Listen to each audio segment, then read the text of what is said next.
You've clicked this video for a reason. You are filled with facts and data, and for some unknown reason, the people you are trying to convince of these facts just don't listen. In fact, they either called you a bigot, walk away when you make a good point, or simply unfriend you on social media. You've seen this with your friends and your family, but you've also seen this during political interviews. Congressman, thank you for being here. I think this interview is over. Let's turn off the cameras. I just wanted to know, what is a woman? And you're not going to find out. Went to the Women's March and found one major issue. Nobody knew what a woman was. A woman is anyone who identifies themselves as a woman. Someone who has decided that they feel like a woman. We're tired of straight white men having the power and everything, you know, and it's like we don't have the same privileges that are offered to straight white men. Talk to me about what some of those privileges are that, you know, straight white men have that you don't have. Talk to me about that. I think I don't really know. Have you ever experienced like a specific instance?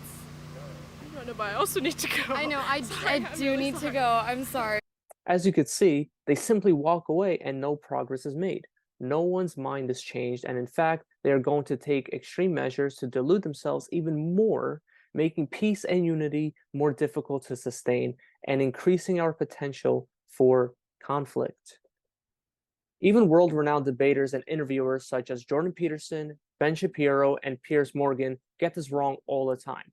They always give the right facts as the leftists sit there looking pretty embarrassed because they are factually incorrect about almost everything, but they almost never change the minds of these liberals.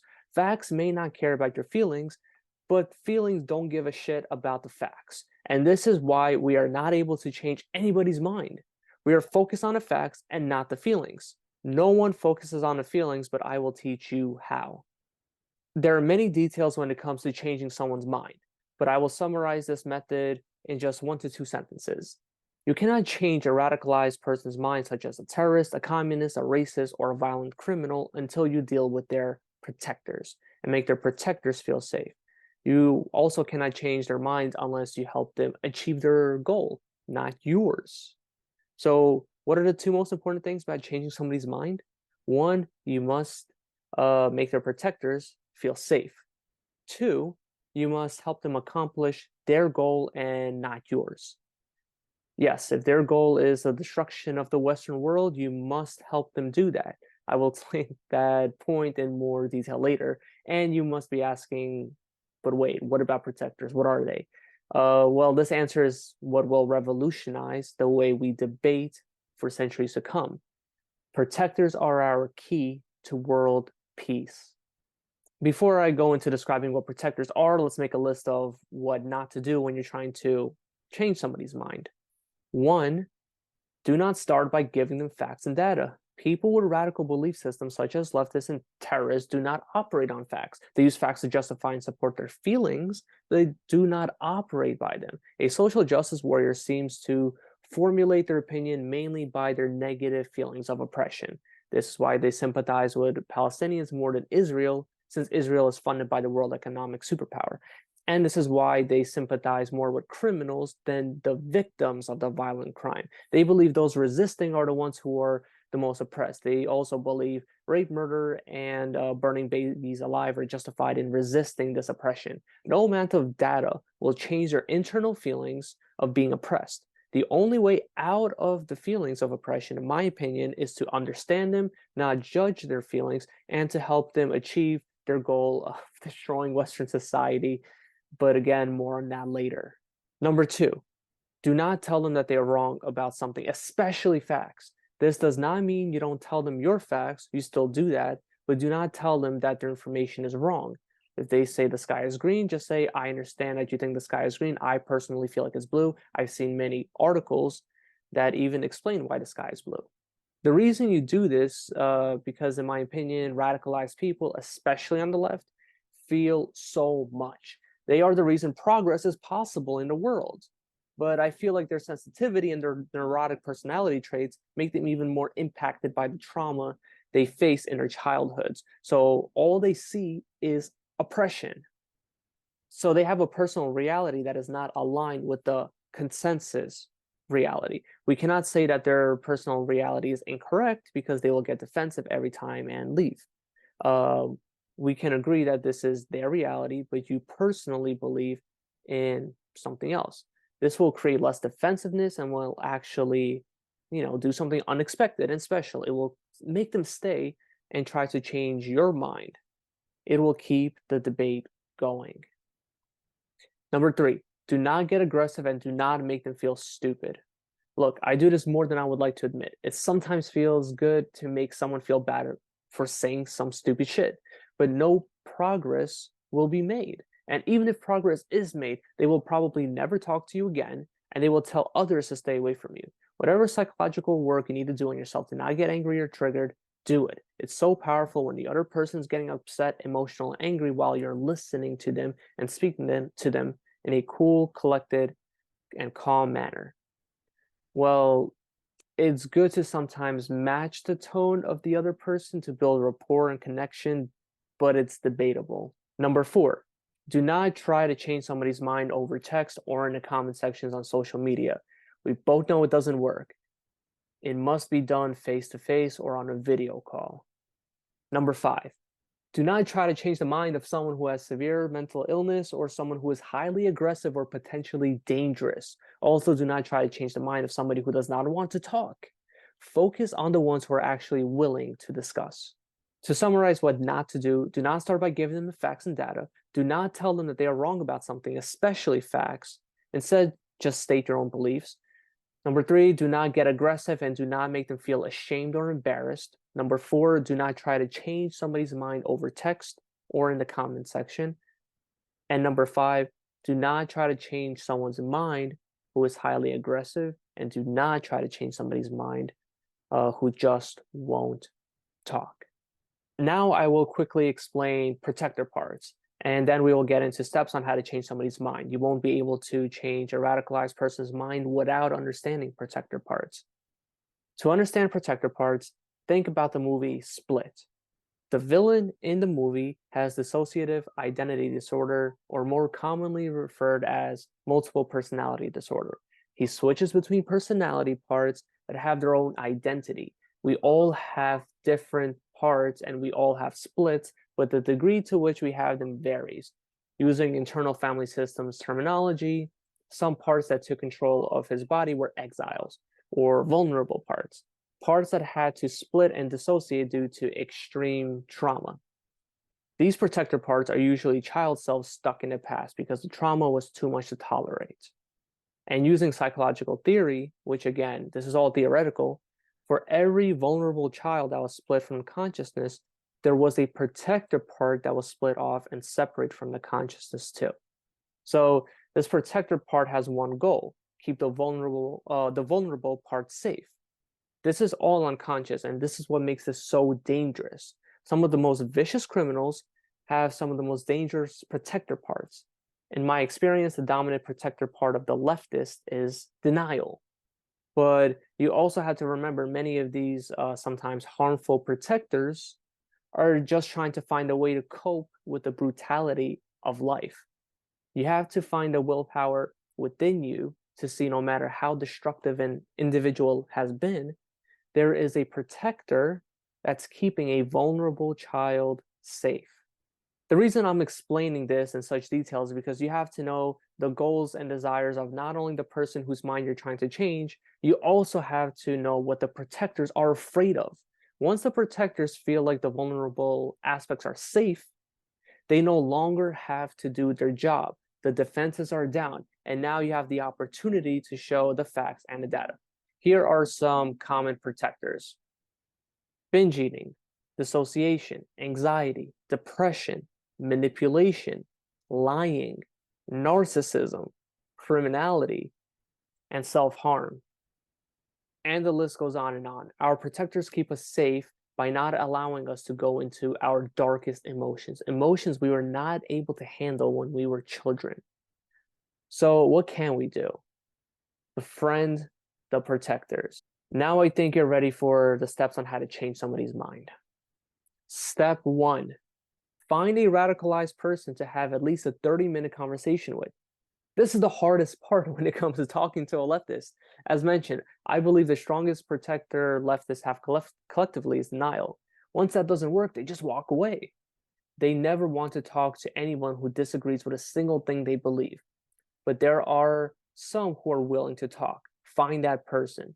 Money does not even convince them because they know what they're saying is wrong and they will rationalize any possible way not to talk to you.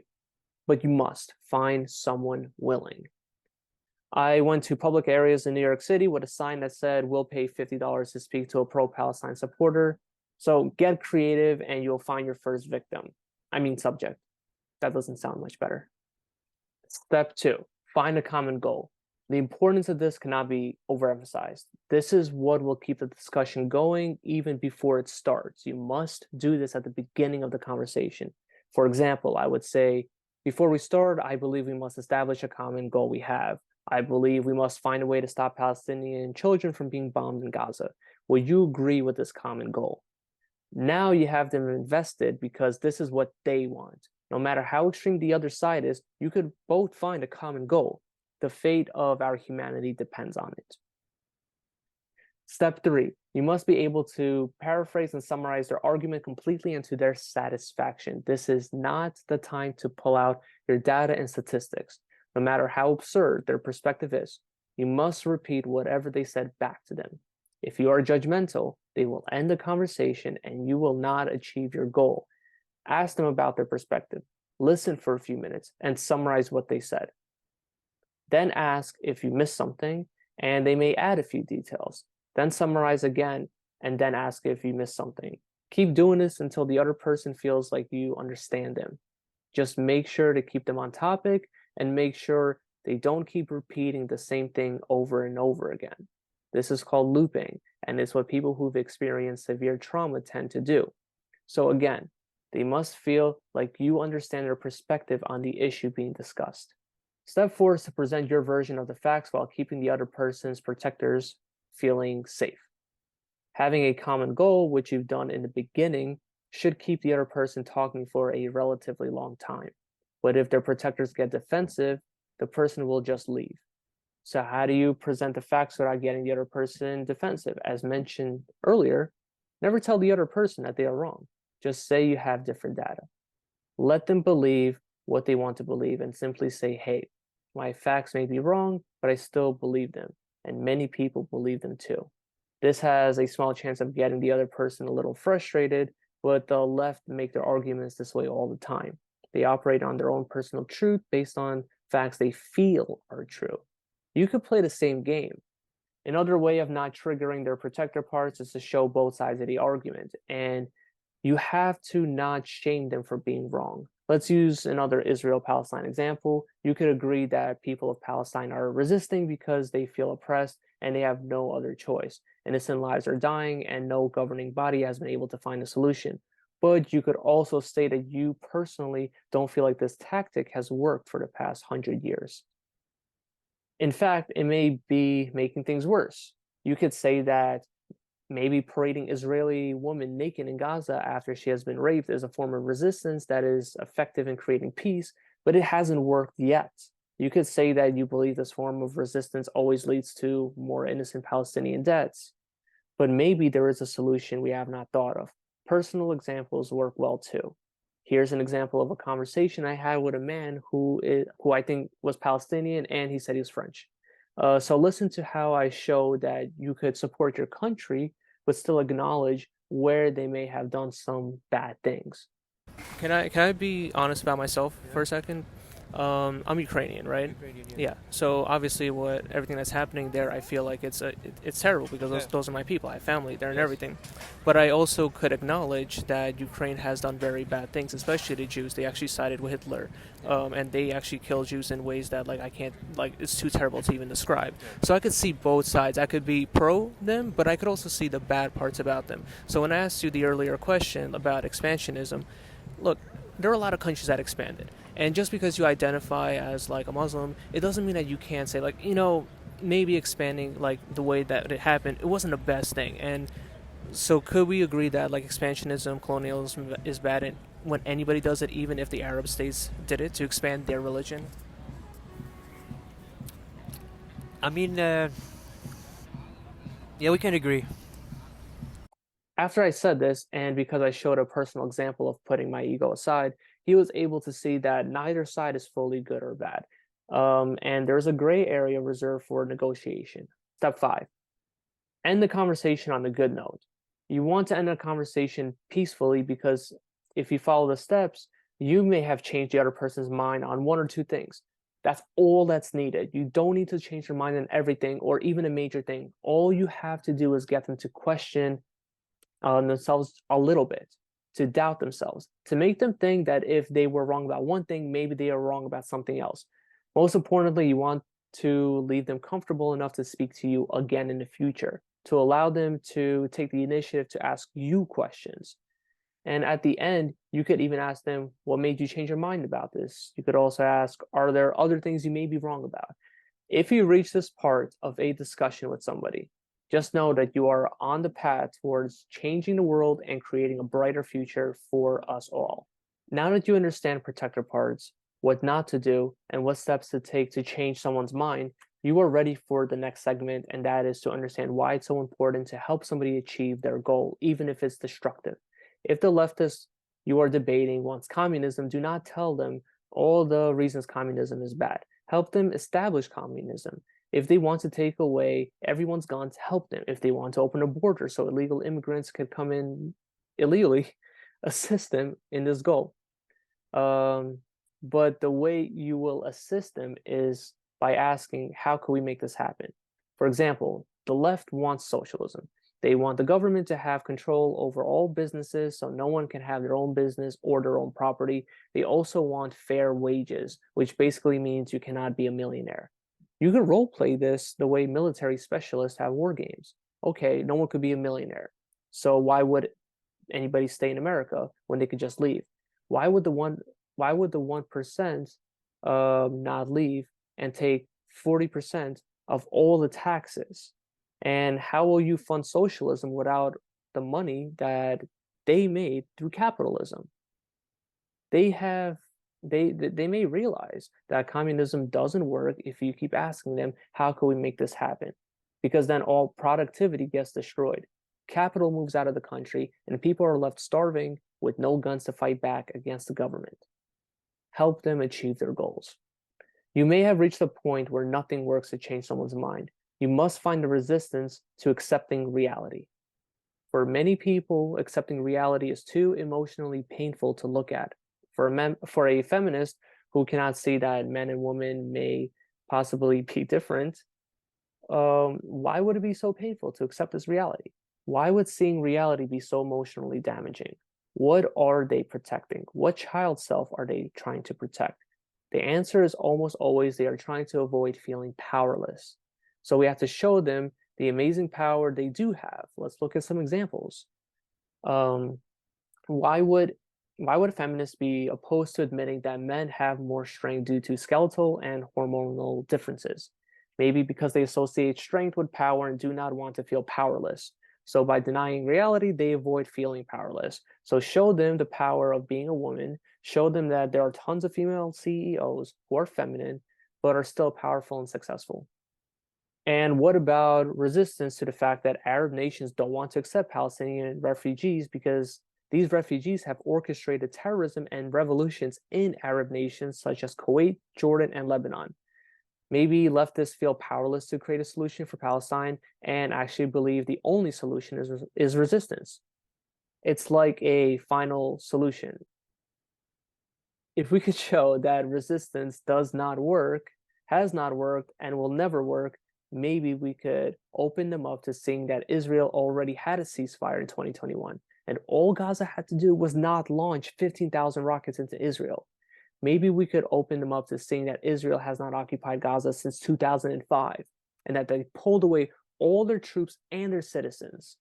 We must find why these radical people are resisting the truth. And that's it. This video was a masterclass on conflict resolution. You now have the solution for world peace. Watch this video as many times as you need to fully understand the concepts. You cannot skip any steps. You must know this information inside and out if you want to change somebody's mind. Now, go make your impact. We need you. And it's like what people, fuck. Let me do it again. Completely answered. Fuck. Let them believe that. Fuck. Step 2. Now, let's wait for the train. Changing the world and creating a better. Fuck. Look, I do this more than I'd like to admit. It's something that feels. Whoops. Keep the vulnerable parts safe. This is all unconscious. Fuck. On the path towards. Why can't I talk?